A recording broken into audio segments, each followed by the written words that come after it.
ورحمة الله وبركاته.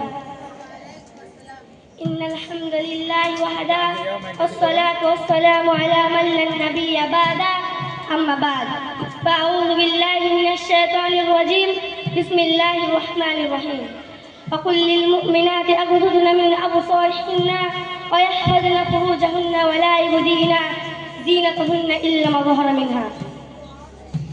وقال النبي صلى الله عليه وسلم الحياء شعبة من الإيمان.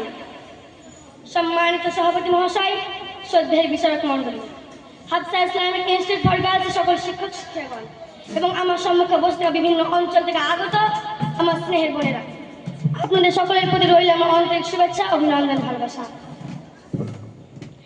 আজকে বাৎসরিক প্রতিযোগিতা আমি এমন একটি বিষয় নিয়ে কথা বলতে চলেছি যা শুধু ইসলামিক দৃষ্টিকোণ থেকেই নয়, বরং আমাদের সমাজ ভবিষ্যৎ প্রয়োজনের জন্য অত্যন্ত গুরুত্বপূর্ণ।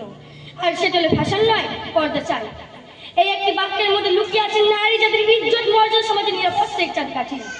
আর যদি আমরা চারিপাশে চোখ মেলে তাকাই তাহলে দেখতে পাই নারীর পোশাক দিন দিন ছোট হচ্ছে, অথচ দৃষ্টিও ক্রমশ দিচ্ছে স্বাধীনতা।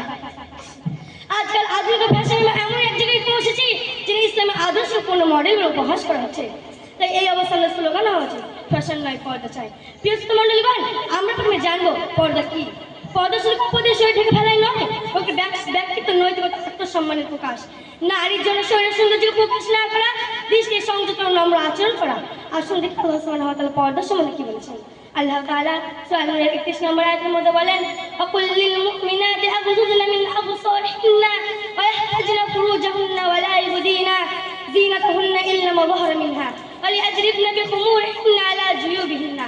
অর্থাৎ হে নবী, আপনি আপনার কন্যাগণ, স্ত্রীগণ, বিশ্ববাসী রমণগণকে বলে দিন তারা যদি তাদের দৃষ্টিকে সংযত করে, নম্র আচরণ করে এবং তারা যদি লজ্জাস্থানে হেফাজত করে এবং তারা যদি সৌন্দর্য প্রকাশ করে যা সামনে প্রকাশ হয়ে যায় তাছাড়া।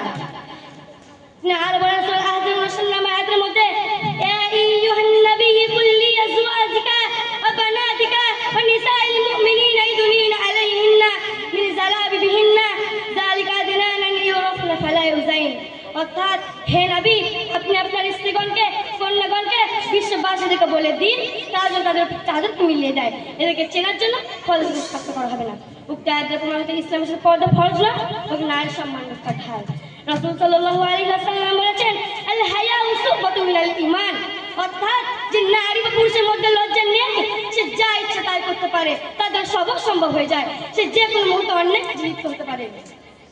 রাসূল সাল্লাল্লাহু আলাইহি ওয়াসাল্লাম বলেছেন, আমার উম্মতের মধ্যে এমন কিছু নারী থাকবে, আমার উম্মতের মধ্যে এমন কিছু নারী থাকবে যে পোশাক পরিধান করা সত্ত্বেও নগ্ন থাকবে।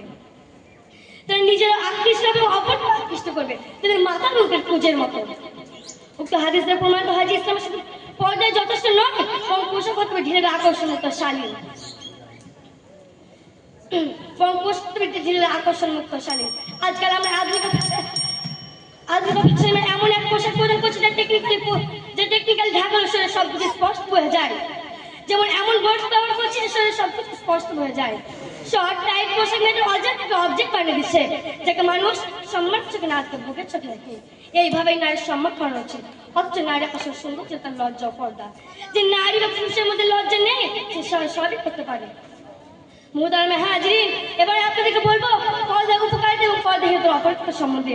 পর্দার উপকারিতা আল্লাহর সন্তুষ্ট অর্জিত হয়। পর্দার উপকারিতা নারীর সম্মান রক্ষা করে। পর্দাহীনতা আল্লাহর অবৈধতা। পর্দাহীনতা সংসারের অশান্ত, অবৈধ প্রেম, ধর্ষণ, প্রভৃতির ছিদ্র পথ।